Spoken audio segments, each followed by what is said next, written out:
Hello friends, welcome. स्वागत है आपका अपने इस चैनल पर और मैं आरती। चलिए आइए आज के इस वीडियो में हम देखेंगे आपका BECE 146, ठीक है ना, यानी कि इकोनॉमिक्स, और जिसमें समष्टि अर्थशास्त्र हम पढ़ रहे हैं और ये सेकंड पार्ट है इसका। और ब्लॉक 1 का यूनिट 3 ले लेते हैं, व्यापार और निवेश नीति। ठीक है, व्यापार बिजनेस और निवेश नीति का मतलब होता है इन्वेस्ट करना। ठीक है, तो चलिए इंपॉर्टेंट क्या हो सकता है इसमें ये देख लेते हैं। पढ़ते हुए चलेंगे और देखते चलेंगे क्या क्या इंपॉर्टेंट आपके लिए हो सकता है। ओके राइट, तो चलिए फिर शुरू कर देते हैं यहाँ पे व्यापार नीति से कि आखिर ये व्यापार नीति है क्या। ठीक है, बिजनेस पॉलिसी, राइट। ओके, तो देखिए किसी भी अर्थव्यवस्था के लिए विदेशी व्यापार में वस्तुओं एवं सेवाओं का अंतर्मुखी एवं बहिर्मुखी आवागमन शामिल होता है। देखिए किसी भी देश की अर्थव्यवस्था हो, ठीक है ना, कोई भी अर्थव्यवस्था हो, उसमें जब विदेशी व्यापार किया जाता है, मतलब एक देश के साथ, एक देश का दूसरे देश के साथ जब व्यापार होता है, जब देश अपने देश के बाहर दूसरे देश के साथ व्यापार बिजनेस करता है, तो उसमें जो वस्तुएं और सेवाएं होती हैं उनका अंतर्मुखी और बहिर्मुखी आवागमन होता है। मतलब अंतर्मुखी देश के अंदर और देश के बहिर्मुखी यानी बाहर। तो देश के अंदर एवं देश के बाहर जब वस्तुएं एवं सेवाएं आने जाने लगती हैं, ठीक है ना, वो क्या कहलाता है, व्यापार नीति कहलाता है। और साथ ही साथ में इनके लिए एक पॉलिसी बनी होती है, हर एक कोई इस तरह से व्यापार नहीं कर सकता है। तो एक देश से दूसरे देश को विदेशी मुद्रा विनिमय के बहिर्मुखी एवं अंतर्मुखी प्रवाह में परिणित होता है। तो जब एक वस्तु एवं सेवाओं का व्यापार एक देश से दूसरे देश में होता है, वो या देश के अंदर या देश के बाहर हो, जब ये प्रोसेस होती है तो एक देश से दूसरे देश को विदेशी मुद्रा, यानी कि जो मान लीजिए सपोज दैट इंडिया जो है अमेरिका के साथ बिजनेस कर रहा है या अमेरिका इंडिया के साथ कर रहा है, तो जो इंडिया का रुपीज है और अमेरिका का डॉलर है, तो अमेरिका जब भारत से कोई चीज खरीदेगा तो उसको क्या करना पड़ेगा, उसको रुपीज देना पड़ेगा। और जब इंडिया अमेरिका से कोई चीज लेगा तो उसको डॉलर देना पड़ेगा।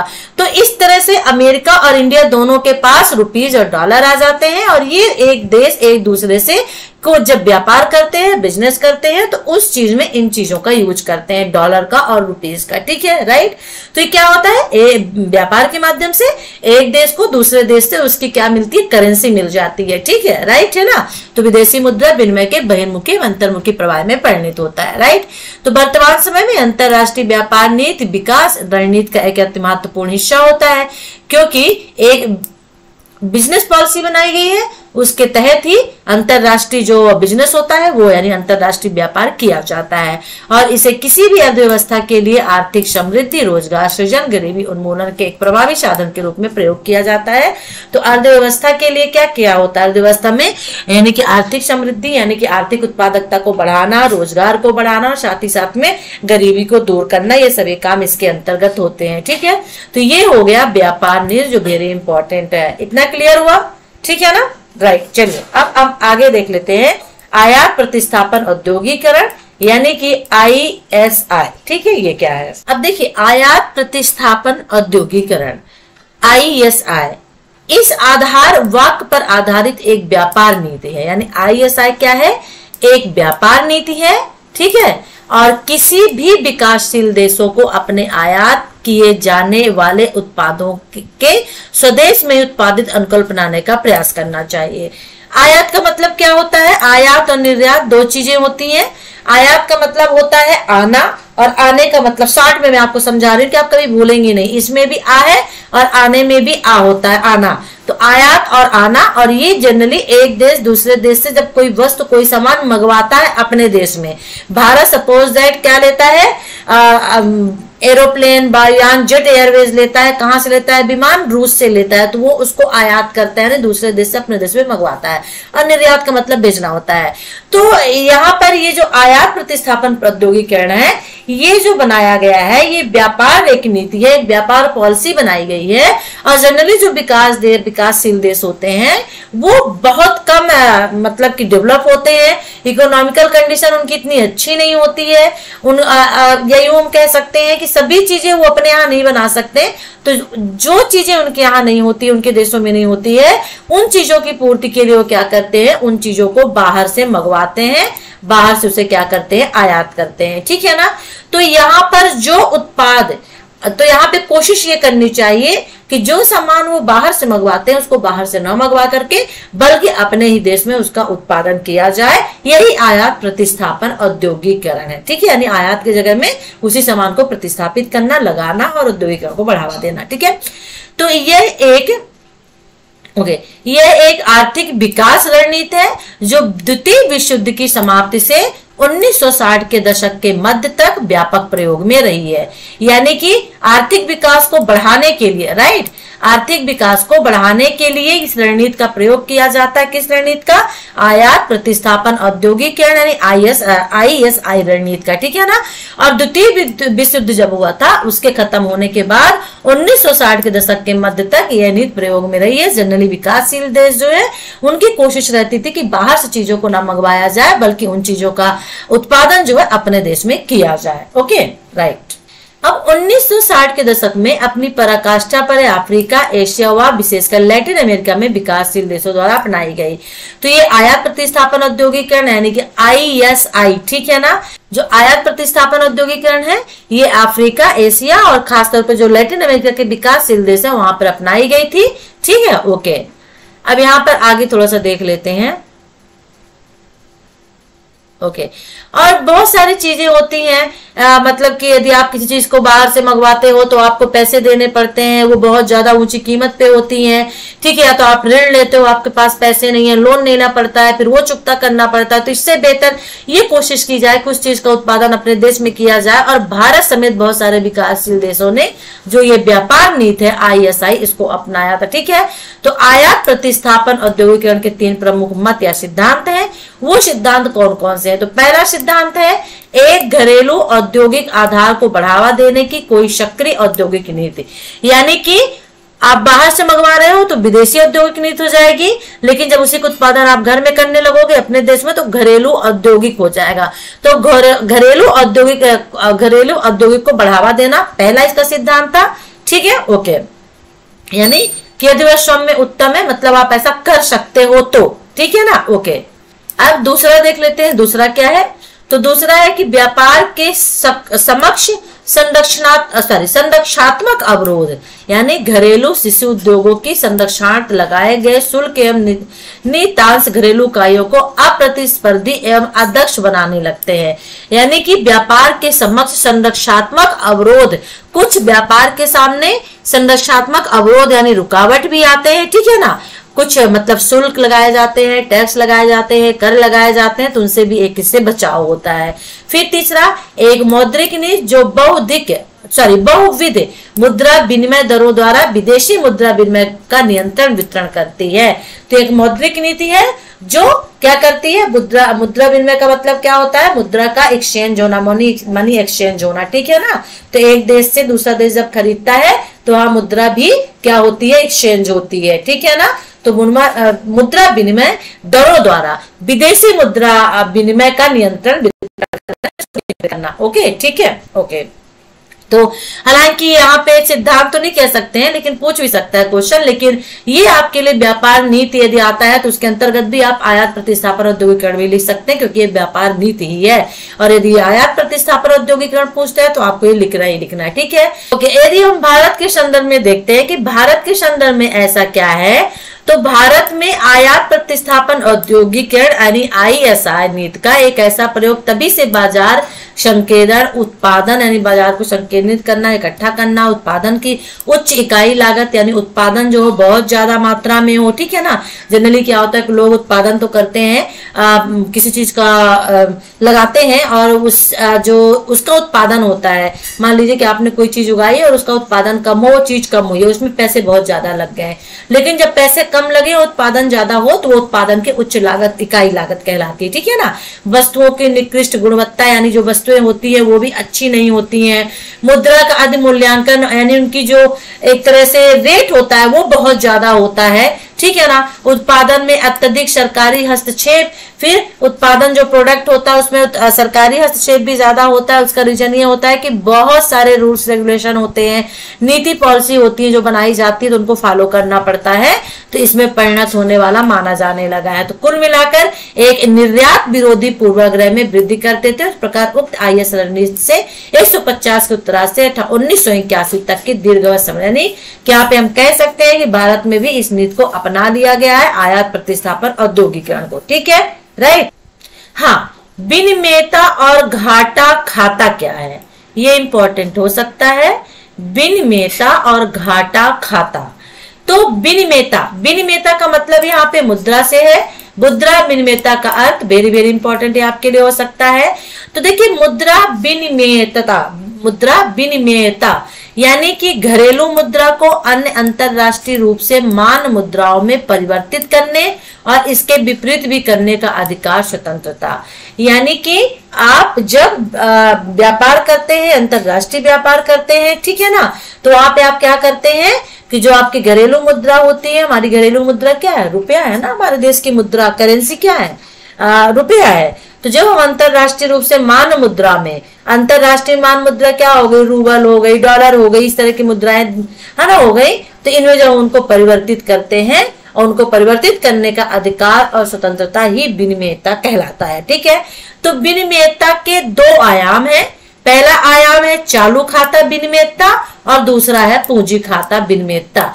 देखिए, क्वेश्चन आपसे इससे अलग भी पूछ सकता है, टिप्पणी में लिखने को भी आ सकता है कि पूंजी खाता विनिमेयता क्या होता है, या फिर चालू खाता विनिमेयता, या फिर एक क्वेश्चन ही पूछ सकता है, ठीक है ना, कि मुद्रा विनिमेयता से क्या समझते हैं, पूंजी खाता विनिमेयता को की व्याख्या कीजिए, एक्सप्लेन कीजिए। ठीक है, इस तरह से क्वेश्चन पूछ सकता है। तो देखिए, चालू खाता विनिमेयता का अर्थ क्या है, हम ये देख लेते हैं। ओके, चालू खाता, देखिए चालू का मतलब, चालू खाता विनिमेयता वर्तमान अंतरराष्ट्रीय लेन देन के लिए भुगतानों एवं हस्तांतरणों के विषय में स्वतंत्रता। यानी कि जो हम व्यापार बिजनेस करते हैं, अंतरराष्ट्रीय मामले में करते हैं, और जब हम उनका कोई भी सामान हमने लिया और फिर उस सामान को लेने के बाद हम क्या करते हैं, मुद्रा का भुगतान करते हैं, यानी हम पैसा उसको देते हैं। ठीक है ना, और फिर हस्तांतरण के विषय में स्वतंत्रता, और फिर हम क्या करते हैं, उसको हस्तांतरित करते हैं, ट्रांसफर करते हैं, तो उसके विषय में स्वतंत्रता ही खाता विनिमेयता यानी चालू खाता विनिमेयता कहलाता है। ठीक है, और पूंजी खाता विनिमेयता का अर्थ क्या होता है, तो पूंजी खाता विनिमेयता का अर्थ होता है स्थानीय वित्तीय परिसंपत्तियों को सरकार से स्वीकृत की आवश्यकता बिना ही बाजार निर्धारित विनिमय दर पर विदेशी वित्तीय परिसंपत्तियों में बदल लेने की स्वतंत्रता। ओके, तो देखिए, पूंजी खाता विनिमेयता यानी कि जो स्थानीय वित्तीय परिसंपत्तियां होती हैं, यहाँ पे परिसंपत्तियों का मतलब क्या होता है, जो हमारे पास भूमि वगैरह सब चीजें होती है, पूंजी होती है, ठीक है, नगद में और या बचत में जो चीजें होती है वो परिसंपत्तियां कहलाती हैं। ठीक है ना, तो वित्तीय परिसंपत्तियों को सरकार से स्वीकृत लेनी पड़ती है, लेकिन पूंजी खाता में क्या होता है, पूंजी खाता में स्वीकृत नहीं लेनी होती है, बिना स्वीकृत लिए ही बाजार निर्धारित विनिमय दर, यानी जो बाजार में एक एक्सचेंज ऑफर चल रहा है, ठीक है ना, कितने मुद्रा के बदले में इतने रुपए, इतने डॉलर के बदले में इतने रुपए, इतने रुपए के बदले में इतने डॉलर, इसके में विदेशी वित्तीय परिसंपत्तियों में बदल लेने की स्वतंत्रता होती है।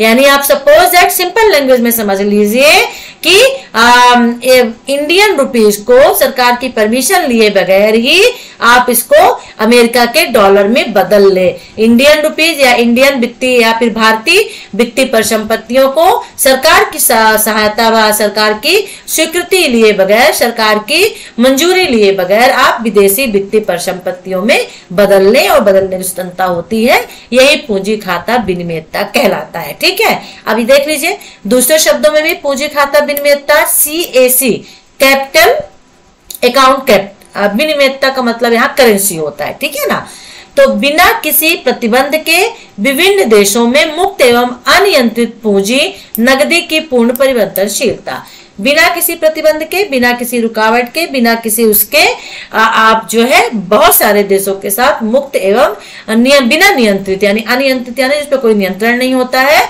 पूंजी की नगद को क्या कर सकते हैं, परिवर्तन कर सकते हैं, परिवर्तित कर सकते हैं, ठीक है ना, राइट। तो इसको थोड़ा सा और हम आपको एक्सप्लेन कर देते हैं अपने लैंग्वेज में कि पूंजी खाता विनिमयता और साथ में चालू खाता विनिमयता क्या है, अपने लैंग्वेज में मैं समझा देती हूँ तो आपके समझ में आ जाएगा, ठीक है। देखिए अब जो ये मुद्रा विनिमयता है तो इसमें आप कह सकते हैं, हम इसको किस तरह से समझ सकते हैं कि दो देशों के बीच जो भी नियम और शर्तें बनाए जाते हैं, यानी पूर्व निर्धारित नियम और शर्तों के साथ में, क्योंकि दो देश मुद्राओं का आदान प्रदान विनिमय तभी करेंगे जब उसमें नियम और शर्तें होंगी, यानी पॉलिसी बनाई जाएगी। तो दो देशों के बीच पूर्व निर्धारित नियमों और शर्तों के साथ मुद्राओं के आदान प्रदान हेतु किए गए समझौते या अनुबंध को ही मुद्रा विनिमयता, मुद्रा विनिमय कहते हैं। यही चीज यहाँ पे दिया है कि मुद्रा, घरेलू मुद्रा को अन्य अंतरराष्ट्रीय मुद्रा से, यानी दो देश हो गए, मान मुद्राओं में परिवर्तित करने, उसके विपरीत भी करने का अधिकार और स्वतंत्रता, ठीक है, राइट, ओके। अब यहाँ पर हम थोड़े से समझते हैं कि जैसे मैंने आपको कहा कि पूंजी खाता विनिमयता, है ना। देखिए अब जो पूंजी खाता है, क्योंकि चालू खाता और पूंजी खाता दो चीजें हमारे पास हैं, ठीक है ना। तो चालू खाता से मतलब देश की शुद्ध आय को दर्शाना, चालू खाता का मतलब देश की शुद्ध आय को, और चालू खाता विनिमयता यानी कि वर्तमान अंतरराष्ट्रीय जो लेन देन है, जो उनका भुगतान किया जा रहा है, ठीक है ना, उनके विषय में स्वतंत्रता से होता है। और पूंजी खाता का मतलब क्या होता है, पूंजी खाता एक अर्थव्यवस्था में निवेश लेन देन के शुद्ध प्रवाह के रिकॉर्ड को बताता है, क्या, पूंजी खाता। लेकिन अगर अब इसमें हम जोड़ देते हैं कि पूंजी खाता विनिमयता, तो इसका अर्थ हो जाता है कि जो स्थानीय वित्तीय परिसंपत्तियां होती हैं सरकार से स्वीकृत की आवश्यकता बिना ही बाजार निर्धारित विनिमय दर पर, यानी कि यहाँ पर बदल लेने की छूट होती है, जो बाजार में ऋण संबंधी, समझिएगा, बाजार में जो विनिमय दर होता है, विनिमय दर का मतलब होता है जो भी ऋण संबंधी चीजें होती हैं, ठीक है ना, राइट, उससे यहाँ पर बिना सरकार की परमिशन को ही बदल लेना, ठीक है। तो अब यहाँ पर हमारा क्या हो गया, विनिमयता, चालू खाता और पूंजी खाता हो गया, ठीक है। चलिए अच्छा एक चीज और देख लेते हैं कि अन्य देशों के साथ भारतीय अर्थव्यवस्था के बड़े एकीकरण के साथ ही विभिन्न देशों में वित्त बाजारों के एकीकरण हेतु पूंजी खाता विनिमयता यानी CAC लागू किए जाने की आवश्यकता है। लेकिन यहाँ पर इसके कुछ CAC के लाभ है, इसीलिए मैं कह रही हूँ बार बार आप लोगों से कि ये जो क्वेश्चन है ये आपका पूंजी खाता विनिमयता वेरी इंपॉर्टेंट हो जाता है, ठीक है ना। इससे क्वेश्चन अलग से पूछा जा सकता है, चालू तो नहीं, लेकिन पूंजी खाता विनिमयता से क्वेश्चन पूछा जा सकता है CAC से, ठीक है ना। इसके कुछ विशेष लाभ है, हो सकता है क्वेश्चन पूछ दे कि पूंजी खाता विनिमयता से क्या समझते हैं, समझाइए और इसके लाभ को लिखिए, तो फिर आप क्या करेंगे। तो चलिए यहाँ पर लाभ को देख लेते हैं कि पहला जो लाभ है वो ये है कि पूंजी की लागत घट जाती है क्योंकि देश में पूंजी अंतर्वाह अधिक होने लगता है। तो जो पूंजी यानी कि जो मनी होती है, ठीक है ना, उसकी लागत यहाँ पर घट जाती है क्योंकि पूंजी, देश में पूंजी बहुत ज्यादा होने लगती है। दूसरा जो इसका अंतर है वो ये लाभ है कि कर स्तर घटकर अंतरराष्ट्रीय स्तरों पर आ जाते हैं। जो कर स्तर, जो टैक्स होता है वो घट जाता है और ये देश स्तर से घटकर अंतरराष्ट्रीय स्तरों पर आ जाते हैं। जनरली हर एक राष्ट्रों पर इफेक्ट इसका पड़ने लगता है और जिससे कर वंचना और पूंजी पलायन की घटनाएं जो होती हैं क्या होती हैं, कम हो जाती हैं, ठीक है ना। तीसरा क्या है, निवासी जन को विदेश में वित्तीय परिसंपत्तियां अर्जित करने का अधिकार मिल जाता है। जैसे मान लीजिए हम आप है, कोई है भारत से बाहर किसी भी देश में संपत्ति खरीदना चाहता है, कुछ लेना चाहता है, तो यहाँ पर इसको CAC के माध्यम से क्या होगा, अधिकार मिल जाता है यदि भारत इसको लागू कर देता है उस देश के साथ में, ठीक है। चौथा क्या है, वेरी वेरी इंपॉर्टेंट है ये, विदेश में निवेश करने को स्वतंत्र होकर भारतीय साझा कोष के साथ समुद्र पार बाजारों में निवेश संयुक्त उद्यम लगाने में सक्षम बनाता है। यानी जैसे मैंने कहा ना कि पूंजी खाता में सरकार की परमिशन स्वतंत्र होना पड़ता है, तो यहाँ पर विदेश में पूंजी निवेश करना यानी कि इन्वेस्ट करना, तो पैसे को इन्वेस्ट करने को भारतीय क्या है, स्वतंत्र होते हैं। और इससे क्या होता है, इससे थोड़ा उनका मनोबल जो है ऊपर उठता है और वो बाजारों में निवेश करते हैं और उद्यम लगाते हैं, यानी व्यापार करने से। देखिए ना अंबानी वगैरह ये सभी चीजें लोग जो होते हैं ये बाहर बिजनेस विदेशों में जाते हैं और वहां पर क्या करते हैं, बिजनेस करते हैं ना, अपने टावर वगैरह या फिर अपना जो बिजनेस है वहां पे स्टार्ट करते हैं, तो यही होता है, ठीक है ना। तो बाजारों में निवेश संयुक्त उद्यम लगाने में सक्षम बनाता है, ठीक है। तो इन लाभों और भारत में उक्त नियमित निश्चय से लागू करने की अनुशंसा करती है, ठीक है ना। यह हो सकता है क्वेश्चन ये भी पूछ दे कि क्या भारत में सीएसी लागू करने की अनुशंसा से आप क्या समझते हैं, क्या भारत ने इसकी अनुशंसा को मान्यता दी कि नहीं दी है, इस तरह के क्वेश्चन भी पूछ सकता है। सीएससी से कोई भी क्वेश्चन आएगा तो आप ये लिख दीजिएगा, ठीक है। चलिए, तो हमने इसके 4 लाभ यहाँ पर देखे हैं, वेरी इंपॉर्टेंट है, ये क्वेश्चन आपसे पूछ सकता है, इसलिए इसको माइंड में रखिएगा, ठीक है ना। तो क्या हो गया हमारा एक तो हो गया आपका पूंजी खाता विनियमितता यानी सीएसी, ठीक है, जो वेरी इंपॉर्टेंट है। ओके, अब आगे देख लेते हैं खातों का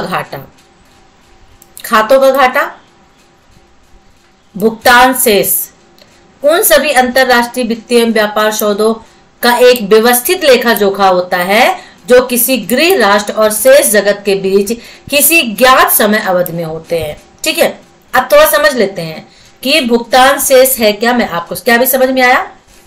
उन सभी अंतरराष्ट्रीय वित्तीय व्यापार सौदों का, जो अंतरराष्ट्रीय पैसे होते हैं और साथ में जो व्यापार किए जाते हैं, जो समझौते किए जाते हैं, जो सामान खरीदा जाता है, एक व्यवस्थित लेखा जोखा होता है भुगतान शेष, ठीक है। और जो किसी गृह राष्ट्र और शेष जगत के बीच किसी ज्ञात समय अवधि में होता है, उसका एक समय होता है। चलिए इसको थोड़ा सा और एक्सप्लेन कर देते हैं। भुगतान शेष का मतलब क्या होता है? भुगतान शेष का मतलब हम बहुत कम अर्थों में और शब्दों में देखें तो भुगतान शेष का अर्थ होता है कि देश के समस्त आयात एवं निर्यात, क्योंकि बिजनेस में क्या होता है, व्यापार में आयात और निर्यात होता है, माइंड में आया। तो समस्त देश के समस्त आयात एवं निर्यात तथा अन्य सेवाओं के मूल्यों के संपूर्ण विवरण से होता है, यानी देश में जितने भी आयात निर्यात होते हैं, जो अन्य सेवाएं होती हैं, उसके मूल्यों के संपूर्ण यानी सभी विवरण से होता है, संपूर्ण विवरण से होता है। और साथ ही साथ जो एक निश्चित अवधि के लिए बनाया जाता है, यही होता है समय अवधि, ज्ञात समय अवधि, जो निश्चित समय अवधि के लिए बनाया जाता है। ये भी जान लीजिए कि इसके 2 पक्ष होते हैं, इसके अंतर्गत लेन देन के 2 पक्ष होते हैं।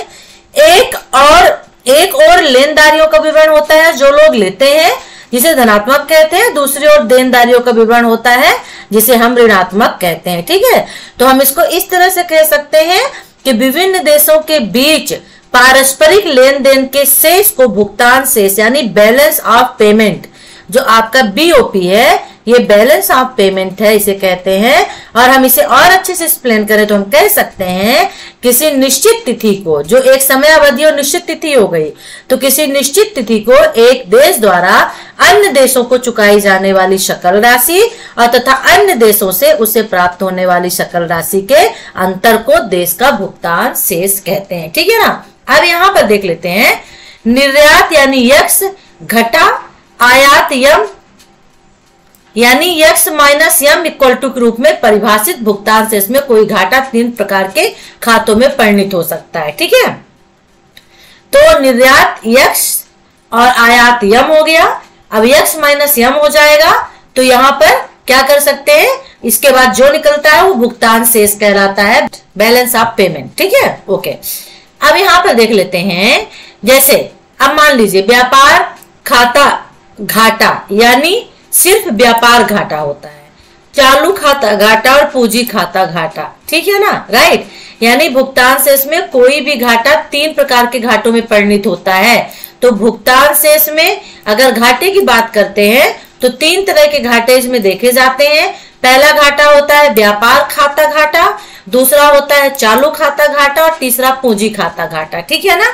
तो वस्तु व्यापार घाटा अथवा व्यापार शेष का अर्थ है वस्तु निर्यात की अपेक्षा वस्तु आयात का आधिक्य, यानी हम यहाँ पर वस्तु जो है भेज तो कम रहे हैं, मतलब भेज रहे हैं तो हमें पैसा मिल रहा है, लेकिन जब हम कम भेज रहे हैं तो पैसा हमें कम मिल रहा है। हमारा आयात ज्यादा हो रहा है, मतलब चीजें हम बाहर से ज्यादा मंगवा रहे हैं तो हमें उसके लिए ज्यादा पैसे देने पड़ रहे हैं, ठीक है ना। तो वस्तु निर्यात की अपेक्षा वस्तु आयात का आधिक्य होता है, यही वस्तु व्यापार घाटा कहलाता है, ठीक है ना। तो वस्तु व्यापार घाटा अधिशेष में है या अभाव में, इस बात पर निर्भर करेगा कि वस्तु निर्यात और वस्तु आयात में अंतर धनात्मक है अथवा ऋणात्मक, जो मैंने आपको शुरू में बताया था। भुगतान शेष में 2 चीजें होती हैं, ठीक है, राइट।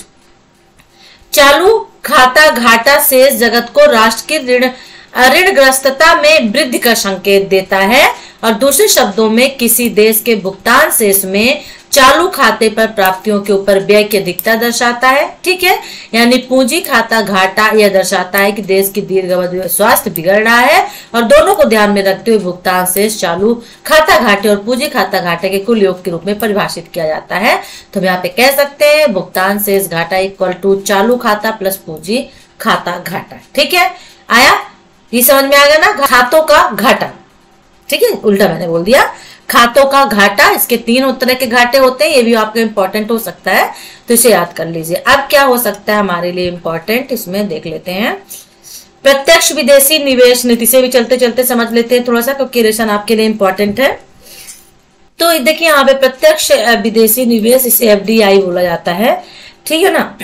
ओके, ये प्रवाह प्रौद्योगिकी, यानी कि जब आप बिजनेस करता है, जब एक देश का दूसरे देश के साथ बिजनेस होता है, तो कौशल या कदा बाजार सुलभता के साथ ही पूंजी के रूप में दिखाई पड़ता है। ठीक है, और प्रापक देशों के औद्योगिक विकास को तेजी से आगे बढ़ाने के लिए महत्वपूर्ण संसाधनों के रूप में देखे जाते हैं। ये इतना यहाँ पे समझ में आया क्या?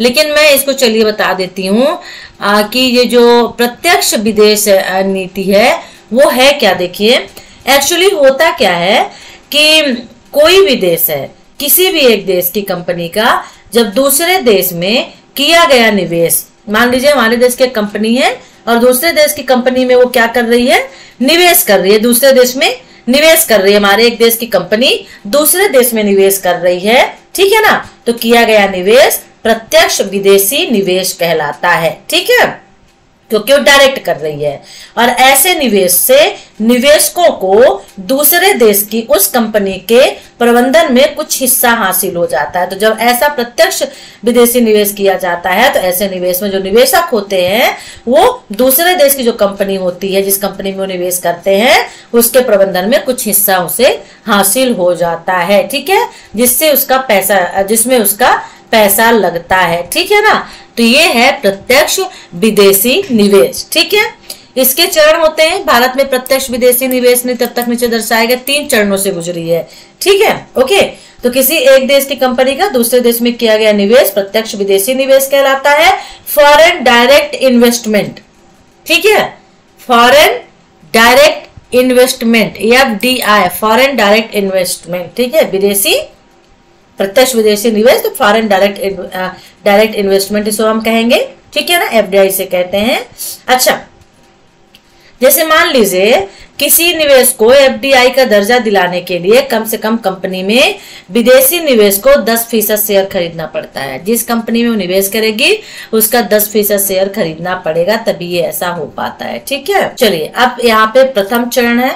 भारत में 1950 से 1980 के दशक में ये किया गया था, इसे देख लीजिएगा आप। इसमें भी कुछ चीजें रखी गई थी कि 1949 में सरकार द्वारा दिए गए आश्वासन में कहा गया था कि भारतीय और विदेशी उपक्रम के बीच कोई भेदभाव नहीं किया जाएगा, लाभ प्रेषण हेतु विदेशी निवेशकों को सुविधाएं दी जाएंगी और किसी विदेशी उपक्रम के राष्ट्रीयकृत हो जाने। देखिए जनरली क्या होता है ना, ये जो विदेशी निवेश आप पढ़ रहे हैं, प्रत्यक्ष विदेशी निवेश, जैसे नहीं भारत में प्रधानमंत्री हमारे बोलते हैं, दूसरे देश को लोगों को बोलते हैं, वहां जाते हैं, कहते हैं कि आइए यहाँ निवेश करिए, यहाँ कंपनी लगाइए, है ना, उनको आमंत्रित करते हैं अपने यहाँ बिजनेस करने के लिए। यही होता है प्रत्यक्ष विदेशी निवेश। ठीक है ना। विदेशी निवेश नीति नहीं, ये भी हम नहीं देखेंगे। संस्थागत क्षेत्रवाद, गेट एंड WTO, क्षेत्रवाद शब्द का प्रयोग अधिमान्य व्यापार संधियों के संदर्भ में किया जाता है। जो व्यापार संधियां होती हैं उनमें इसका उपयोग किया जाता है क्षेत्रवाद का।